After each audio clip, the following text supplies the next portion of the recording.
Hello students, ये मेरी next video है मिसलेनियस इंपॉर्टेंट टॉपिक्स पर। इसमें जो है अलग अलग सब्जेक्ट्स के मैंने कुछ इंपॉर्टेंट टॉपिक्स इंक्लूड किए हैं एंड इन टॉपिक्स से जो है हर बार कुछ ना कुछ क्वेश्चन आपके एग्जाम में ज़रूर आता है। तो ये वीडियो जो है आप एंड तक देखना, आपको जो है इसका बेनिफिट एग्जाम में ज़रूर मिलेगा। यहाँ पर जो पहला टॉपिक मैंने इसमें इंक्लूड किया है वो है फाइनेंस कमीशन पर। बहुत बार क्या पूछता है कि आपके फर्स्ट सेकंड थर्ड फोर्थ ऐसे करके फाइनेंस कमीशन ये किस ईयर में स्टार्ट हुआ, इसके चेयरमैन कौन थे। ऑपरेशनल ड्यूरेशन तो बहुत ज़्यादा नहीं पूछता है, बट जो है ईयर और चेयरमैन के रिगार्डिंग पूछ सकता है, बट मैंने ऑपरेशनल ड्यूरेशन भी यहाँ पे मेंशन कर दिया है। So first finance commission 1951। तो यहाँ से आपका एक क्वेश्चन और फ्रेम होता है कि पहला जो है फाइनेंस कमीशन स्टैब्लिश कब हुआ था, कब से स्टार्ट हुआ था ये। तो ये 1951 से स्टार्ट हुआ था। इसके चेयरमैन जो है यहाँ पर थे केसी नियोगी, ठीक है, केसी नियोगी जी थे एंड इनका ऑपरेशनल ड्यूरेशन था 52 से 57।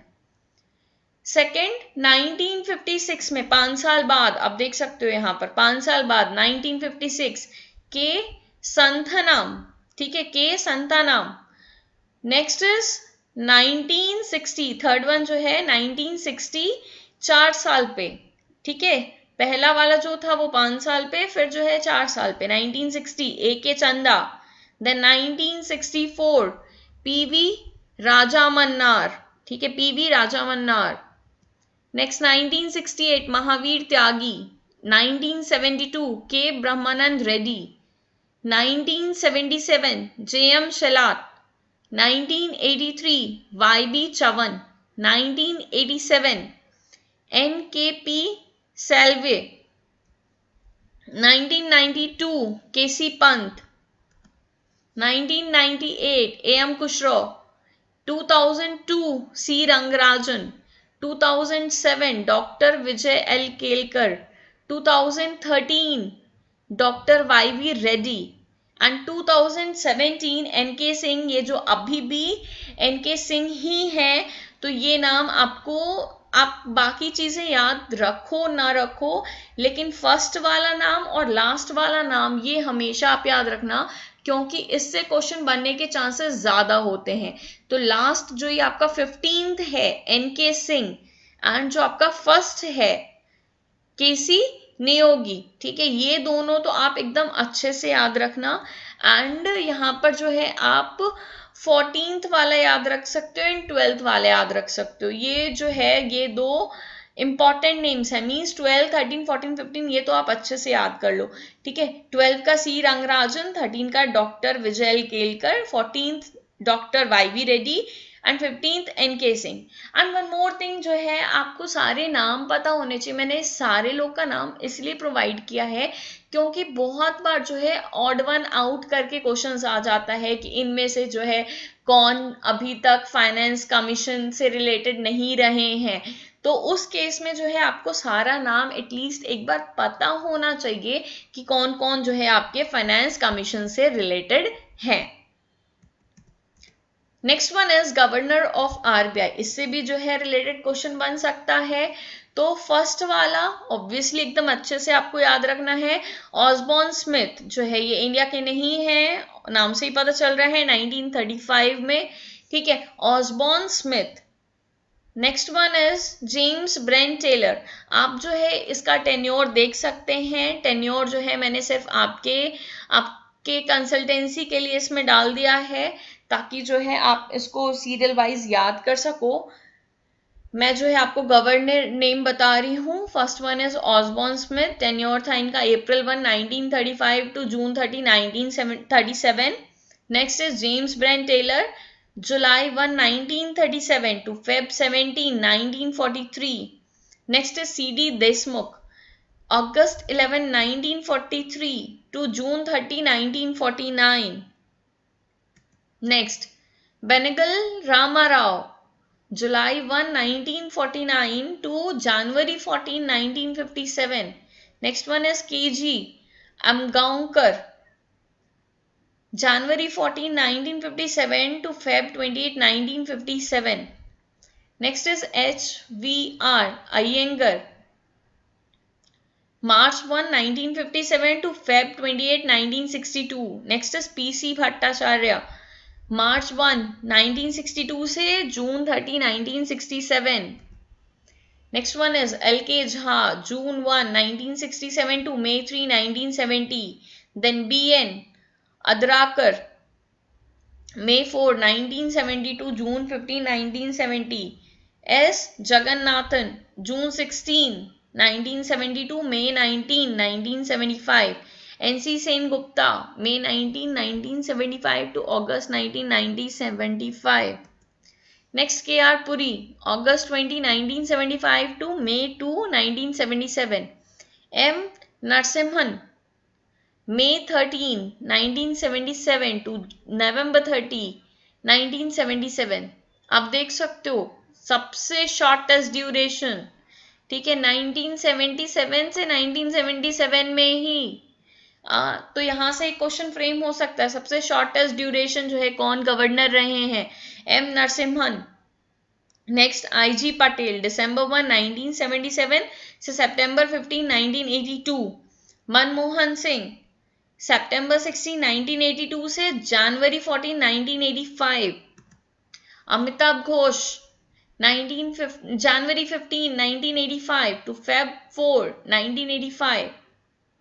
यहाँ पे भी आप देख सकते हो बहुत ही शॉर्टेस्ट ड्यूरेशन है अमिताभ घोष जी का भी, ठीक है, January 15 से सिर्फ Feb 4 तक। तो यहाँ पे भी आप डेज काउंट कर लो। यहाँ पर देखो आप नरसिम्हन में जो है एटलीस्ट कुछ मंथ थे, मई से जून, जुलाई, अगस्त, सितंबर, अक्टूबर, नवंबर, 6 महीने थे, ठीक है। लेकिन Amitabh Ghosh the most shortest duration January 15 and Feb 4 में छोड़ दिया। नेक्स्ट RN मल्होत्रा, Feb 4, 1985 से December 22, 1990। Next one is S Venkataraman, December 22, 1990 से December 21, 1992। C रंगराजन, December 22, 1992 से November 21, 1997। Next Bimal Jalan, November 22, 1997 से September 6, 2003। Then YV Reddy, September 6, 2003 से September 5, 2008। D सुब्बराव, September 5, 2008 से September 4, 2013। रघुराम राजन, ये नाम आपको याद रखना जरूरी है, Raghuram Rajan, September 4, 2013 to 4 September 2016। Urjit Patel, September 4, 2016 to 11 December 2018। तो ये आपको याद होगा कि Urjit Patel he resigned, right, he resigned from the post, इसलिए जो है इनका ड्यूरेशन कंप्लीट होने से पहले इन्होंने अपनी कुर्सी छोड़ दी थी। Now currently Shashikant Das, and ये नाम आपको एकदम अच्छे से याद रखना है क्योंकि एग्जाम में पूछ सकता है, फ्रॉम 12 December 2018 टिल नाउ। तो यहाँ पर आपको जो है 2-3 नाम याद रखना है। एक तो पहला गवर्नर कौन था, ऑसबॉर्न स्मिथ, ये पूछ सकता है। इंडिपेंडेंट इंडिया में जो है पहला गवर्नर कौन था, वो है CD देशमुख। एंड आपसे ये पूछ सकता है कि यहाँ पर सबसे शॉर्टेस्ट ड्यूरेशन किसका था, तो मैंने आपको बताया था KG अमगौनकर, ठीक है, इन्होंने जो है सिर्फ कुछ ही दिन स्पेंड किए हैं as a governor, January 14 to Feb 28, just very few days, right.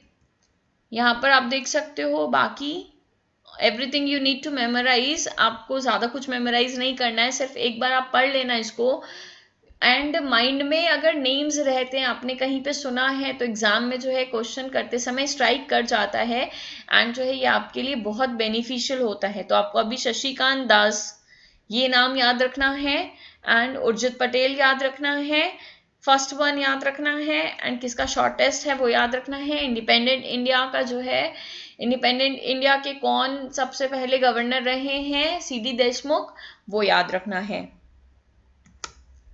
Next one यहाँ पर आप देख सकते हो वेरियस इंडस्ट्रियल पॉलिसी रिफॉर्म्स।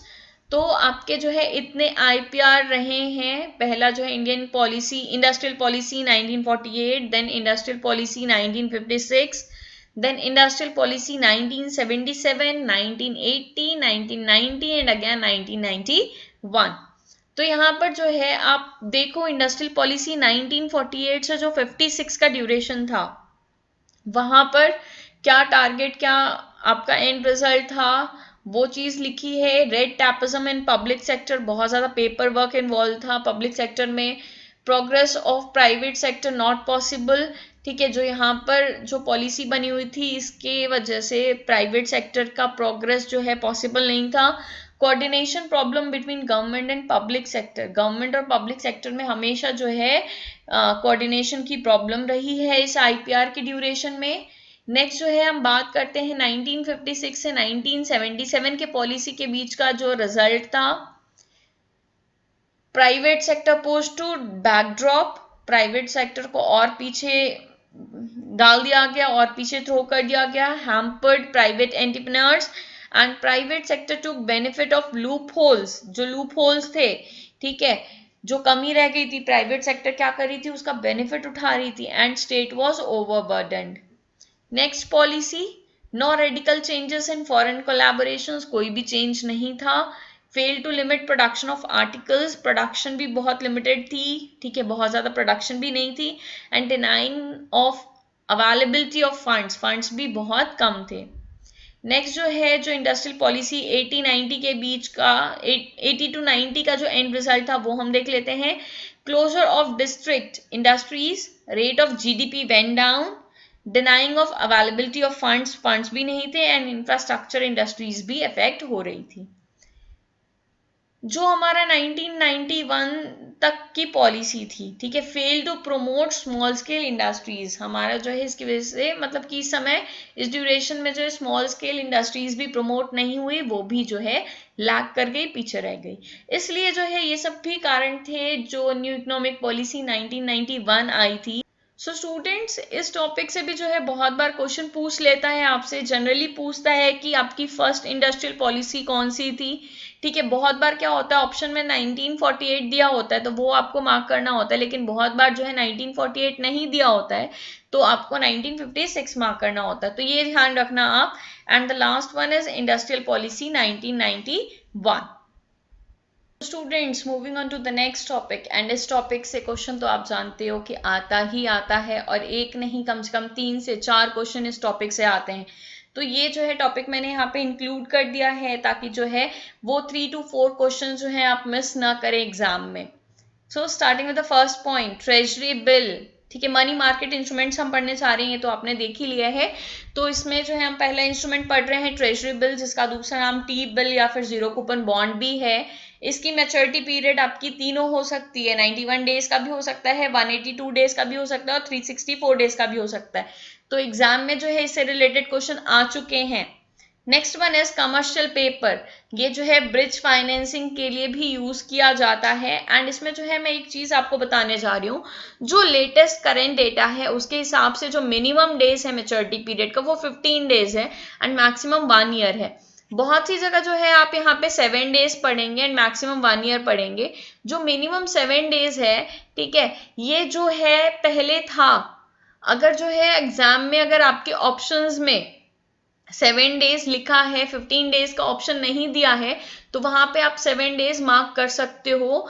आप ध्यान देना जो करेंट डेटा है, करेंट डेटा के हिसाब से 15 डेज है। नेक्स्ट इज, देखो आपने एग्जाम पॉइंट, आपने जो है अभी तक जो भी पढ़ा है उसमें सिर्फ कॉल मनी पढ़ा है, जो हम बोलते हैं जनरली 1 डे, ठीक है। तो यहाँ पर 3 तरह की मनी होती है, call money, notice money and term money. Call money 1 day के लिए होती है, जो नोटिस मनी होती है ये 2 दिन से 14 दिन तक के लिए होती है, एंड 14 डेज से ऊपर अगर आप पैसे अरेंज कर रहे हो उसको हम टर्म मनी बोलते हैं। Next is certificate of deposit, minimum 7 days and maximum 1 year. And commercial bills जो है ये जनरली 90 डेज के होते हैं। यहाँ पर जो है कोई भी एग्जैक्ट टाइम पीरियड नहीं होता मैच्योरिटी का, बस इतना होता है कमर्शियल बिल्स में कि जो आपका डेट होता है मैच्योरिटी डेट, उसमें जो है हम 3 ग्रेस डेज दे देते हैं। अब जो है इसमें मैंने इनसे रिगार्डिंग कुछ पॉइंट्स भी इंक्लूड किए हैं, वो भी आप देख लो। ट्रेजरी बिल, ठीक है, instrument of short term borrowing issued by RBI on behalf of Indian government. ठीक है, इसको कौन इशू करती है? आरबीआई करती है। किसके बिहाफ पे? इंडियन गवर्नमेंट के बिहाफ पे। एंड वन मोर थिंग, ये जब भी इशू होते हैं ये 25,000 के डिनोमिनेशंस में इशू होते हैं, मतलब 25,000, 50,000, 75,000, 1,00,000, इस तरीके से ये इशू होते हैं। ये हमेशा जो है डिस्काउंट पे इशू होते हैं और रिडीम जो है पार पे होते हैं। पे इशू करना मतलब कि जैसे अगर 25,000 है तो 25,000 से कम वैल्यू पे ये आपको मिल जाएगा एंड 25,000 जो है इसकी मैच्योरिटी वैल्यू होगी। ठीक है, जो डिफरेंस होता है यही इसमें इंटरेस्ट होता है। Next is commercial paper. Commercial paper जो है अनसिक्योर्ड नेगोशिएबल प्रोमिसरी नोट होते हैं issued by large and credit worthy companies to raise short term funds. तो जो कमर्शियल पेपर्स होते हैं ये अनसिक्योर्ड होते हैं, ये नेगोशिएबल प्रोमिसरी नोट्स होते हैं। इसको सिर्फ वो कंपनीज इशू कर सकती हैं जो क्रेडिट वर्दी हो, मतलब कि जिनकी गुडविल, नेम, फेम, ब्रांड, एक इमेज जो है अच्छा हो, सिर्फ वो ही कंपनी जो है कमर्शियल पेपर इशू कर सकती हैं। Next, call money. ये शॉर्ट टर्म फाइनेंस होता है, जनरली इसलिए किया जाता है ताकि जो है बैंक अपना CRR जो कैश रिजर्व रेशियो है बैंक का, उसको जो है बैंक मेंटेन कर सके। नेक्स्ट वन है सर्टिफिकेट ऑफ डिपॉजिट। ये जो है बियरर डॉक्यूमेंट होता है issued against the deposits kept by companies and institution.